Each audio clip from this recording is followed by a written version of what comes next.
welcome back to The Art of Conversation, a radio show dedicated to a college course dedicated to the art of conversation. This program is brought to you by the Eileen G. Jones Honors College and the Department of Communication Studies, Media, and Journalism at Commonwealth University, Bloomsburg. I'm your host, Eric C. Miller, Professor of Communication Studies. Each semester, I teach a class available in your course catalog as Honors 211, The Art of Conversation, that focuses on the ancient art of dialectic, that is, on the collaborative process by which knowledgeable peers pursue the truth through focused question and answer.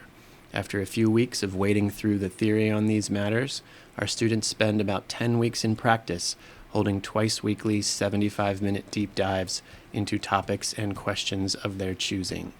Our theme this semester is the state of the earth and the good life upon it, granting students considerable leeway in their choice of content. Every week, twice a week, we're talking about how to live better lives on this planet.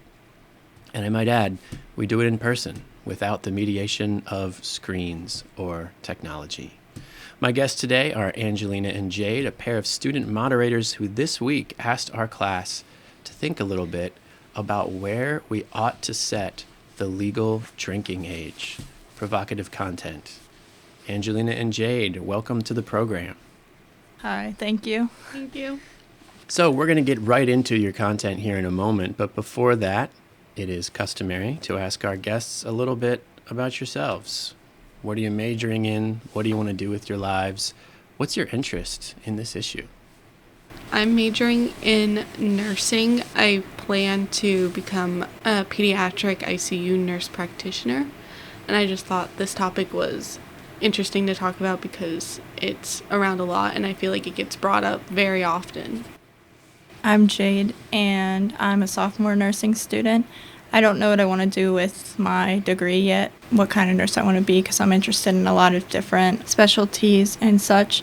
I wanted to talk about this topic because I feel like it's relevant to college students in general because partying and that type of thing. Certainly relevant to our class, relevant to our listening audience here on WHSK The Husky. And also, I guess, has a health component that maybe you're both nursing majors. I didn't realize that. Was that a motivator here as well? No, not really. Okay, so not interested in the health, just interested more or less in the issue. Maybe we'll start here at the basics. I imagine everybody has some familiarity with this, but what is the drinking age? And why is it set where it is? The drinking age is 21 years old, so it came about because during the Vietnam War, it was 18, but because people were drinking more and this led to road accidents and casualties, therefore Congress raised the age from 18 to 21 in 1984. So it was the enactment of the National Minimum Drinking Age Act of 1984, and it prompted the states to raise their legal age for purchase or public possession of alcohol to 21 years of age, or they would risk losing millions in federal highway funds. So basically, prior to 1984, the state's minimum was set at 18. Was there variability in that state by state, or was it just 18 throughout the country at that time? I believe it was just straight out 18 throughout the whole country. And so in 1984, the federal government says either raise it to 21 or lose out on this funding that you would get otherwise. Mm-hmm. And so at that point, all of the states raised it to 21. Is that accurate? Yes. 21, as we discussed in class a little bit, seems like kind of an arbitrary figure. Why is it 21 and not 20 or 25 or something like that? I think I read because it was about lowering the risk of developing alcohol and other substance use disorders, and it also helps promote lower rates of suicide and homicide and fewer deaths from alcohol poisoning, and it's also fewer harmful births. It seems strange, though, if the studies show that the brain continues to develop until 25, that they would set it at 21. Do you think that is because they just thought that preventing people ages 22 and up from drinking alcohol was unenforceable? It just couldn't be done? I'm not really sure. All right, so for whatever reason, they decide to set the age at 21. They figure 18 is too low. Maybe they thought 25 was too high. And so they looked for some kind of a middle ground, and that's where they settled. But your presentation or your moderation of our discussion in class is based, I guess, on the suggestion that 21 is not a good age, and there has been a push to change it. Why is a drinking age of 21 problematic? One of the major reasons was because underage people are still gonna drink, and like it's just gonna make it more dangerous, because then they're just gonna end up at places they shouldn't be because like they have no idea how this works, and then to try and get the alcohol, it could put them in riskier positions to try and get it. And it says here, by the time like 60% of people are 18, they already have at least had one alcoholic drink. 32% of 18 to 20-year-olds admitted to alcohol consumption, according to the 2020 National Survey of Drug Use and Health. And prohibiting this age group from drinking in bars, restaurants, and other licensed locations causes them to drink in unsupervised places, such as like frat houses or house parties. They may be more prone to binge drinking or other unsafe behavior. So basically, by making it illegal, you are forcing it underground. Instead of consuming alcohol in an establishment where there is some regulation, there are bartenders who can cut you off if you've had too much, or there are security on hand to stop fights and other things. You're basically driving younger people to consume alcohol in unregulated environments where bad things can happen and where alcohol poisoning is a bigger risk. And then it's also a concern, I know it has been raised in our discussion, that once someone starts suffering the effects of alcohol poisoning in one of these unregulated environments, other people may be hesitant to come to their aid or to call for an ambulance. Can you speak to that concern? Yeah, so like people just like wouldn't want to come to the aid because then they think they're gonna get in trouble by like the cops or the authorities or whatever.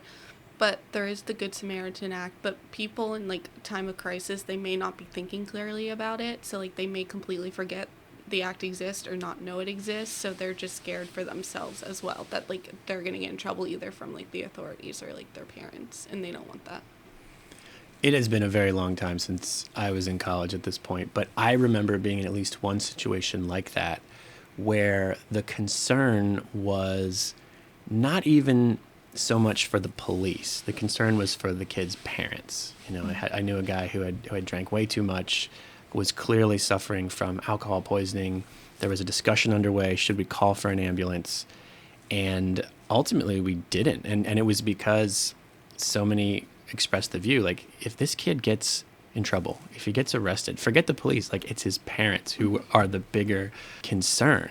And so we ended up making this obviously pretty bad choice out of a concern that he would get in trouble for violating the drinking law, right? That was the concern. He was a good student. This wasn't his profile.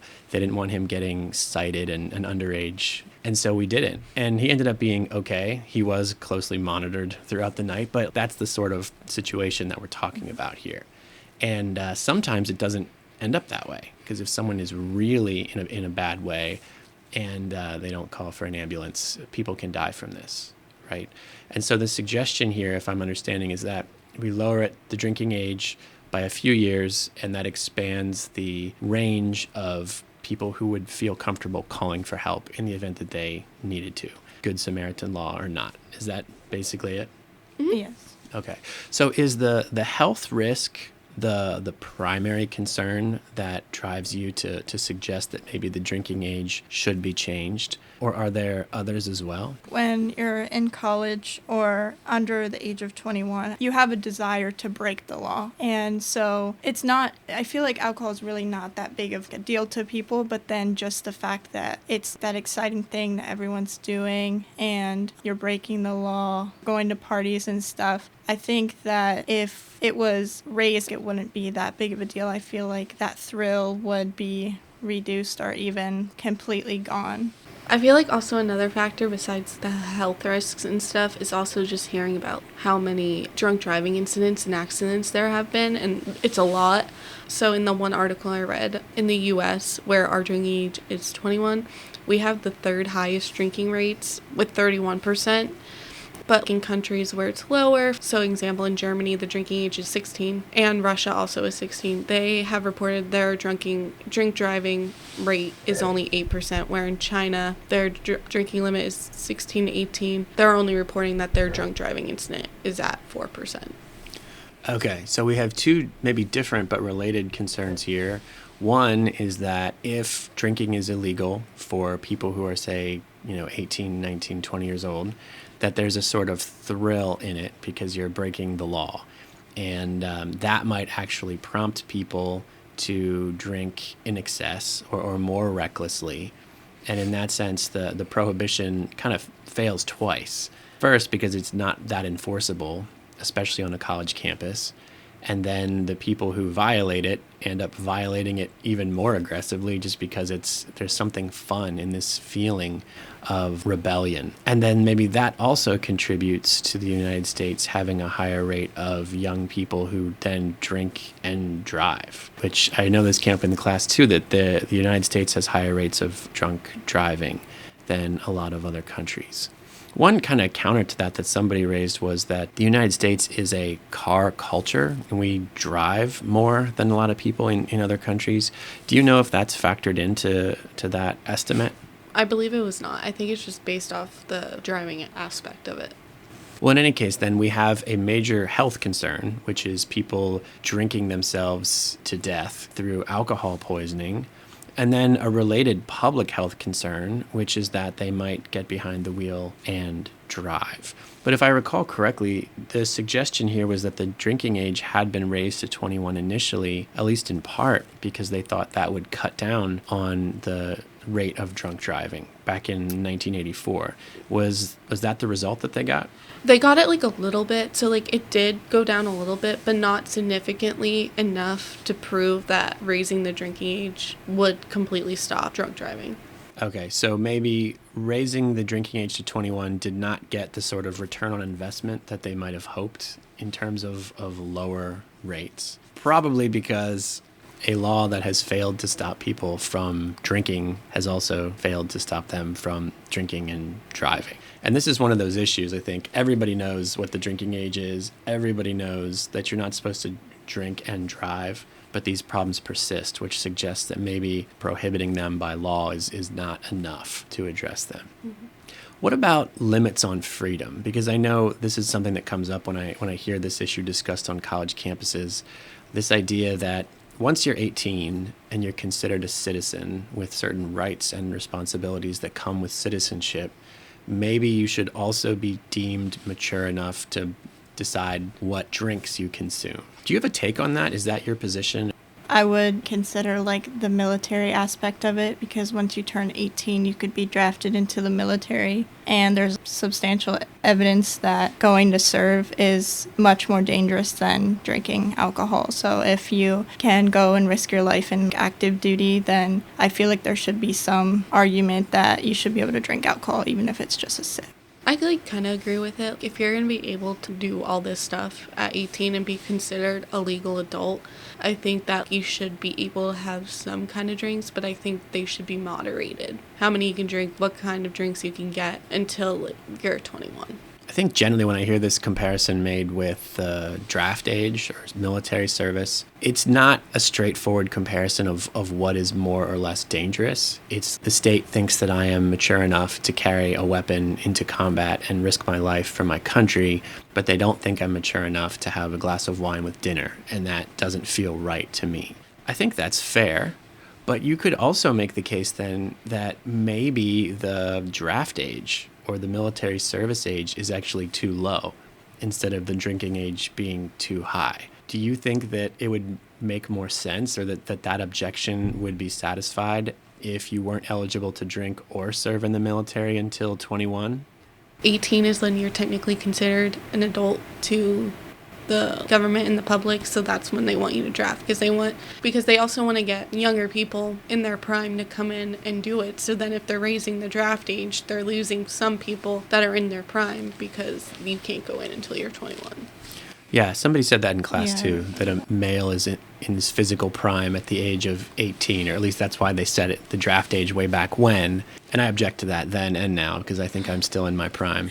But this can become kind of like a can of worms pretty quickly, especially when we consider the role of brain development and all these things. Maybe 18, your brain is not fully developed, and therefore you shouldn't consume alcohol, which could damage it. But if that's the case, then maybe you also shouldn't be allowed to commit to risking your life in military service. Maybe you also shouldn't be in a position to take on student loans that could potentially put you into debt for the next however many decades of your life. Agreed. Yeah. You know? We handle these things in different ways. 18, too young to drink, old enough to serve, old enough to take on massive amounts of debt. Maybe we can resolve these things. Maybe it's not a matter of just finding the magical age, because different people mature at different rates, and there are other considerations besides just how old you are. I think it ends up being more complicated than we would prefer pretty quickly. If it is your position that 21 is too old for a drinking age, what do you think it should be? I would say 18. I would say probably 18 as well, but kind of start off so they can only have beer or wine until they're 19, and then when they're 19 you can add more stuff in, and then so until you're 21, and then when you're 21 you can have the whole range. I think just slowly bringing in alcohol would be better than just letting free reign 18-year-olds drink whatever they want. So you could maybe stagger it by age so that 17 you can have whatever, 18 you can have this, 19 you can have that, until by age 21 you have the entire bar at your disposal. Is that what you're suggesting? Yes. I know there was some talk too about how, I forget if you said this was the case in Germany or somewhere, where at a certain age, 16 for example, you are allowed to have something, wine with dinner, in the presence of your parents, or you can order drinks in a restaurant if your parent or guardian is there to kind of supervise your behavior. And so this is a way in which you are eased into the act of drinking. Do you think that that would be a worthwhile pursuit for the United States? I think so, because I think it would help slowly ease people into the drinking world and like how it works and how much they know they can have, not have, and know kind of what their limits are and stuff like that. So I think it would help start getting an idea of what they can handle. I also think it allows for more mature individuals to kind of teach the younger individuals about the dangers and that type of thing around alcohol as well, because I feel like most people are probably drinking without their parents' permission, so they don't really know what's going to happen to them because they've never really had anybody more mature talk to them about what could happen or what they can do to prevent the worst outcome of it. The only other thing that comes into my mind there is that if the state is ill-equipped to manage drinking decisions among teenagers, then maybe parents can step in and do that work. But who's to say that parents are well-equipped to do this too? I mean, some people, I'm sure, could be good stewards of their teenage children's, first experiments with alcohol, but then some also might not be at all. To change the law in this way would be to place a lot of trust in everybody equally. Does that seem like a legitimate concern to you?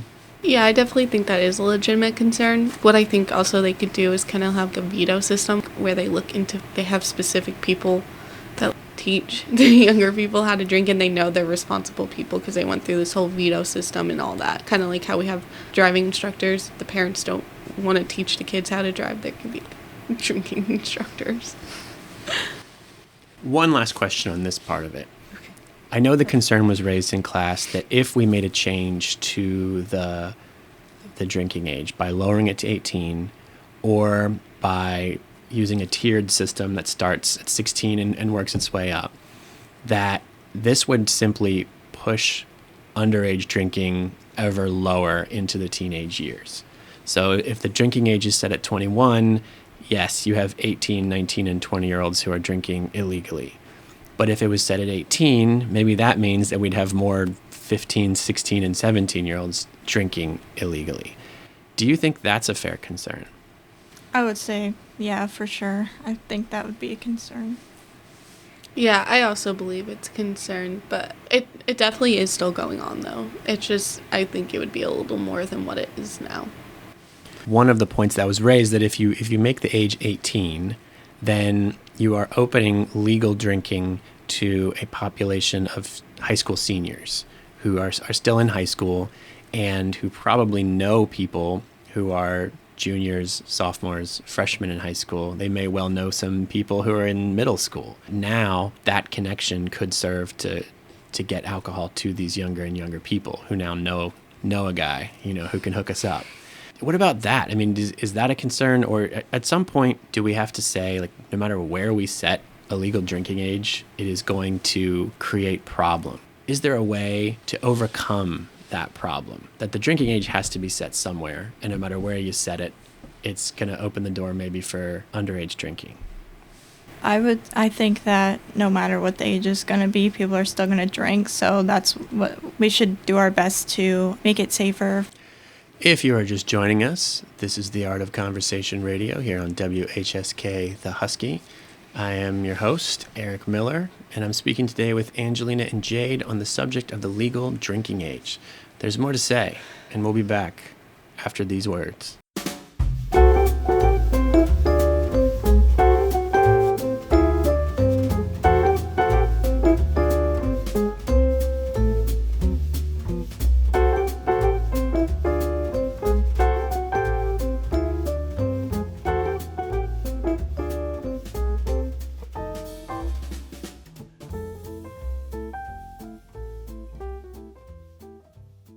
Welcome back to the Art of Conversation here on WHSK.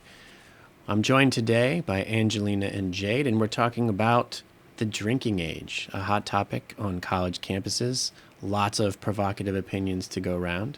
And if you're just joining us, so far we've basically covered what the drinking age is, where it is set, why some have suggested that's a problem, the health risks and limits on freedom associated with it, and some proposals for changing it.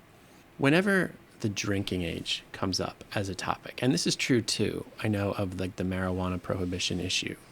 One argument that people make all the time is that using alcohol, in a safe way, just like using marijuana, is not that dangerous, and therefore it is both a unnecessary violation of individual freedom and a poor use of police time and resources to have to regulate the use of these substances.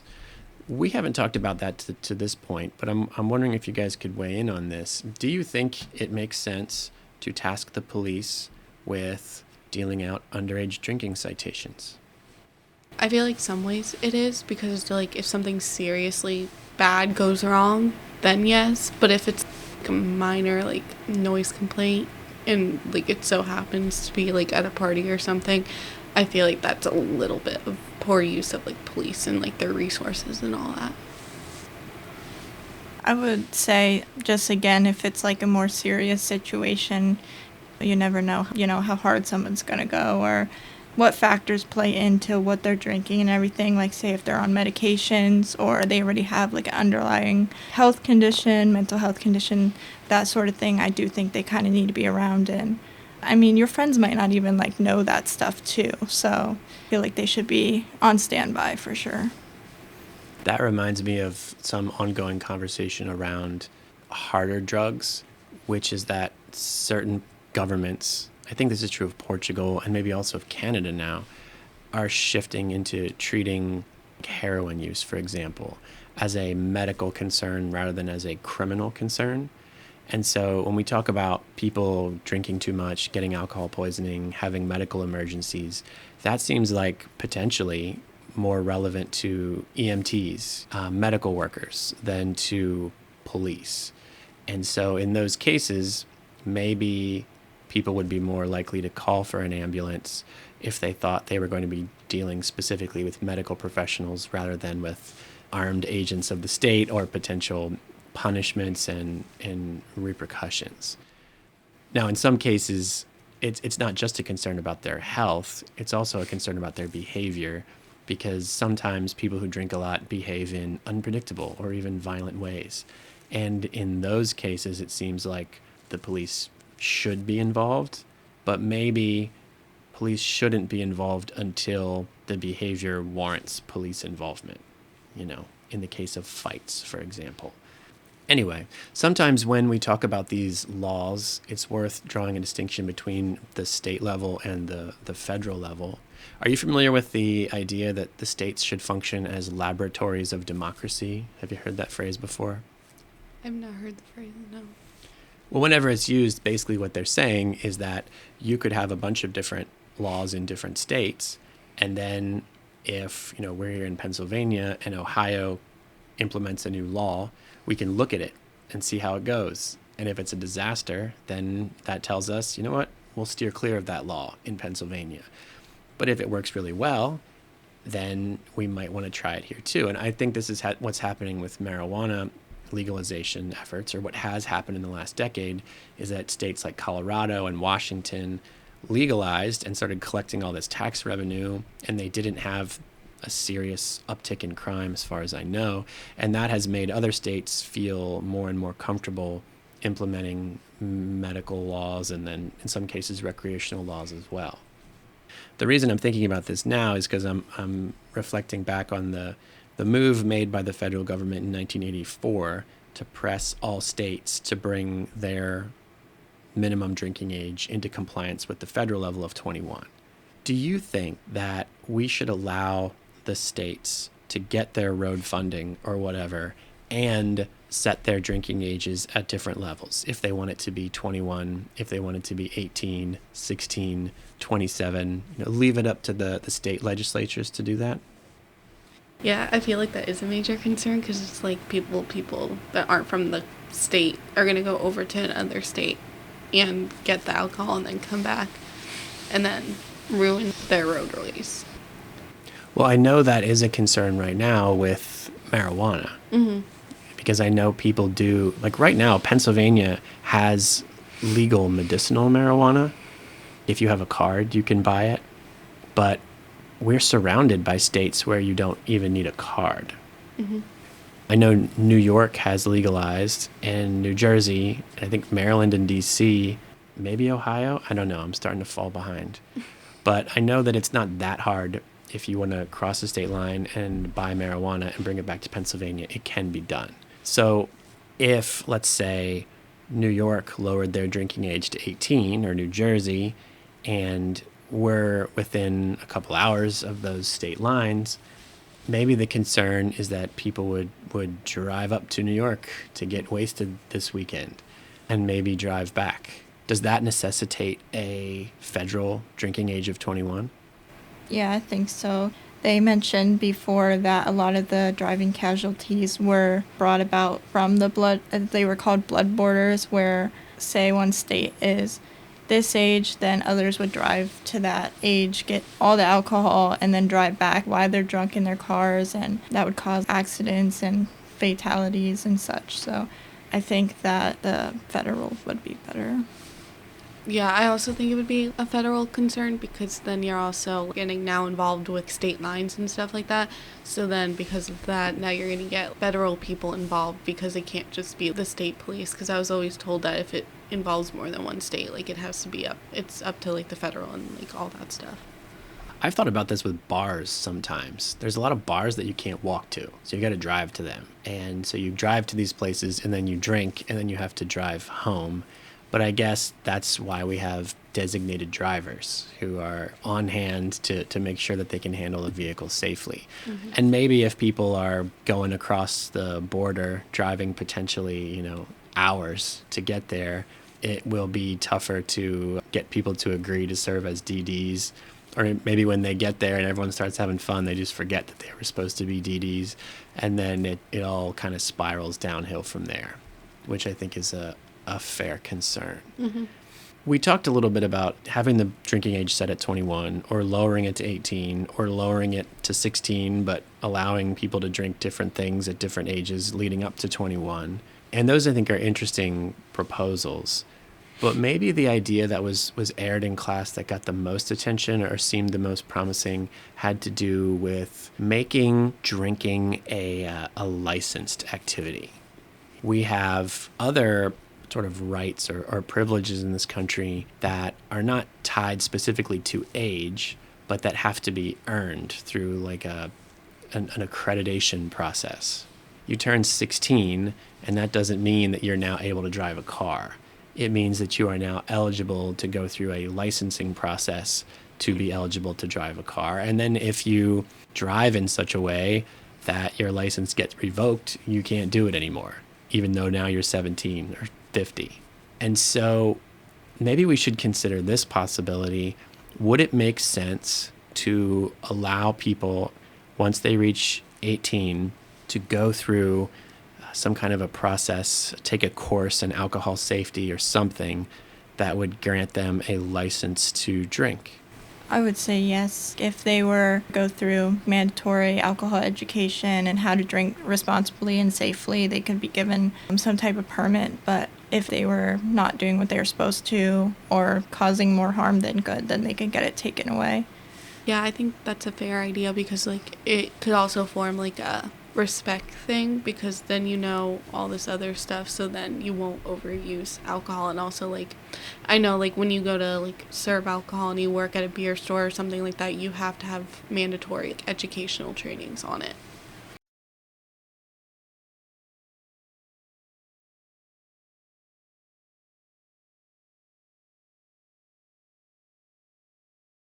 I'm reflecting on my own experience as a teenager studying up to get my driver's permit and imagining a 17-year-old studying up on alcohol consumption in preparation for a permit exam. Would it make sense in that case to have them take an actual written test on alcohol and its effects, and then that would grant them a learner's permit that would allow them to drink in the presence of their parent or guardian for 6 months? That is how the driver's thing works now, isn't it? Yes. I think I was one of the last cohorts to go through. When I got my permit, I was allowed to drive in the car with my parents for, like, I think it was just a month, and then you could take a test to get a license. But as I recall, they changed that at some point, so it has to be 6 months driving with your parents before you're allowed to drive by yourself. What if, let's say at 18, you got a permit that allowed you to drink with your parents for 6 months until you are able to go get a license, and then you're able to go drinking by yourself? Would that seem feasible to you? Yeah, I would say. Because then it would be the same thing as if you were learning to drive. You'd have your parents there if anything were to happen, and again, to teach you the responsibilities and just be there to watch over you and everything. And then once, you're a little bit more comfortable and you know what you can manage and how you react to alcohol and everything, then I think you should be able to go on your own.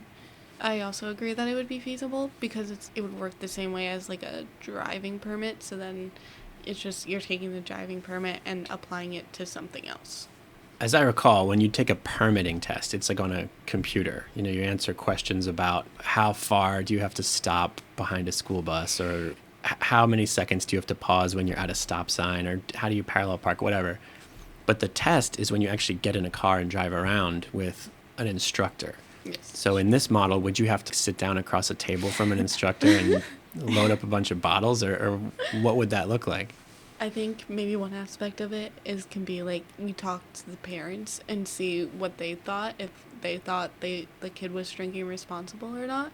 And I mean, I know that may not work because parents may just lie for the kid, but hopefully they would have some truth to it. Oh, they're not ready, then they just have to restart the whole process over again. That seems like it would also give parents some veto power over the whole process, because if you just didn't want your kid drinking alcohol, you could just decline to participate in the licensing for a while. Maybe the license would be in effect from age 18 on, but eventually you reach a point where you just are free to do something even if your parents don't want you to do it. Yes. Would that be 21? I think that could be 21, yes. Maybe. Well, there's any number of different ways you could draw up the plan. But when we were talking about it in class, I always felt myself being persuaded that this is the sort of activity where a permitting and licensing model probably makes more sense than just a flat age eligibility, because there's some things in life that age seems less important than maturity or responsibility or something like that. And often the two are not directly correlated. You have people who are 18 years old and are just the model of good citizenship and dependability, and people who are in their 50s who still haven't been able to get their lives together. So it's not necessarily as simple and straightforward as all of that. It's just a question of what the details would look like and how you would implement it in a way that dealt with the problems we're talking about here without creating too many new ones. Whenever this subject comes up, because my classes are interested in social issues and in policy changes, it comes up a lot. This is a popular topic. One thing I always end up reflecting on is that for myself, I mostly stopped caring about this the very moment the clock struck midnight on my 21st birthday. And it seemed to me like not that big of a deal anymore. Are you guys under 21? Yes. And so do you think this issue seems important to you now in a way that it might not seem important to you in a couple years? Yes, I think so. I would agree as well. The other element of that, sometimes I think that having the drinking age set at 21 is actually considered a feature rather than a bug for older people who are in their 20s or 30s in particular, who sometimes like going to bars with older, more mature people, spaces from which wild and crazy young folks have been barred. And from that perspective, you could look at the drinking age of 21 and say, that's very reasonable. In fact, maybe it should be higher. Maybe it should be like 24.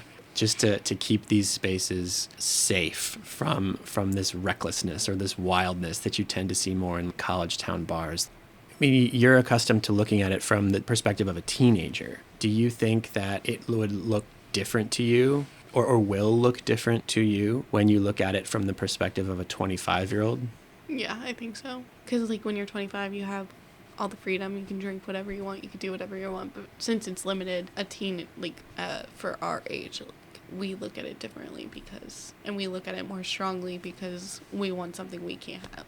If it's just about that, then my takeaway is that 21 is probably fine, but there are some people who don't like it because it excludes them from an activity. There are other people who do like it because it excludes those people from an activity. And in any case, the issue is not serious or pressing enough to require a policy change.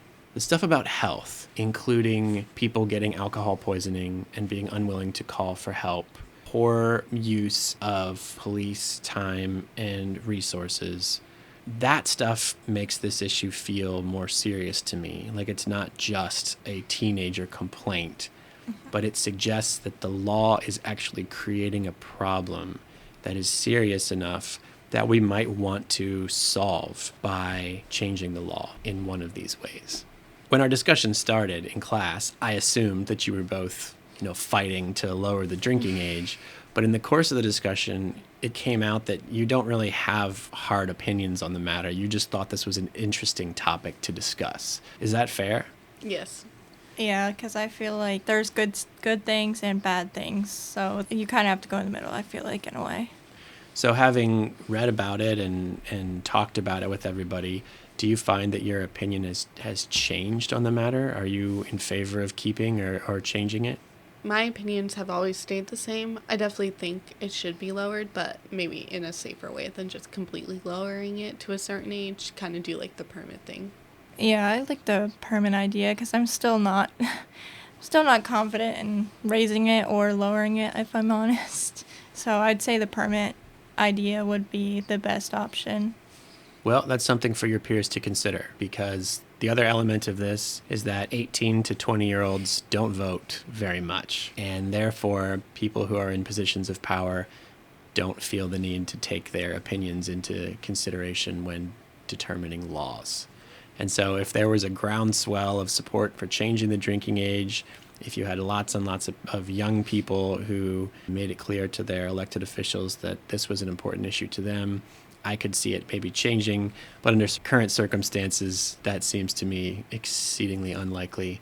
And for better or worse, it's probably going to stay where it is for the foreseeable future.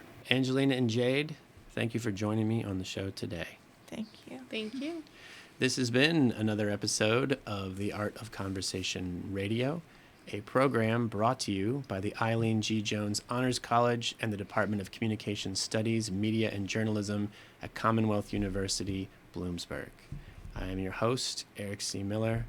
Thank you for joining us today. Enjoy the rest of your evening.